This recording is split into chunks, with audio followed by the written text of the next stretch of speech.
సాధారణంగా మనకు ఒకరో ఇద్దరో గురువులు ఉంటారు. కానీ భాగవతంలో ఒక మహానుభావుడు ఏకంగా 24 మందిని గురువులుగా చేసుకున్నాడు. ఆశ్చర్యంగా ఉందా? ఆ 24 మంది ఎవరో కాదు, మన చుట్టూ ఉండే ప్రకృతి. యదుమహారాజు ఒకసారి అడవిలో పరమానందంతో తిరుగుతున్న ఒక అవధూతను చూస్తాడు. స్వామి, రాజ్యాలు లేవు, సంపద లేదు, అయినా మీరు ఇంత ఆనందంగా ఉండటానికి కారణం ఏమిటి? మీకు ఈ విద్య నేర్పిన గురువు ఎవరు అని అడుగుతాడు.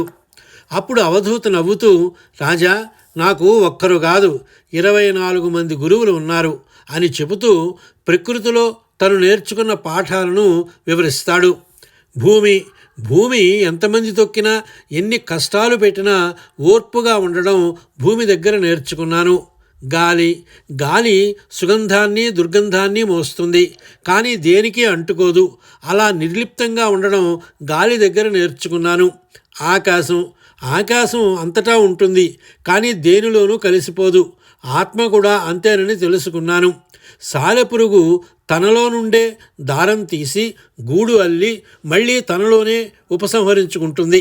భగవంతుడు కూడా ఈ సృష్టిని అలాగే చేస్తాడని అర్థం చేసుకున్నాను. ఇలా అగ్ని, నీరు, సూర్యుడు, చంద్రుడు, చివరకు ఒక పావురాన్ని చూసి కూడా జీవిత సత్యాలను నేర్చుకున్నానని చెబుతాడు. నేర్చుకోవాలని తపన ఉంటే మన చుట్టూ ఉన్న ప్రతి అణువు ఒక గురువే. జ్ఞానం పుస్తకాల్లోనే కాదు, ప్రకృతిలోనూ ఉంది. ఇలాంటి మరిన్ని కథలను వినడానికి ఛానల్ని సబ్స్క్రైబ్ చేసుకోండి. స్వస్తి.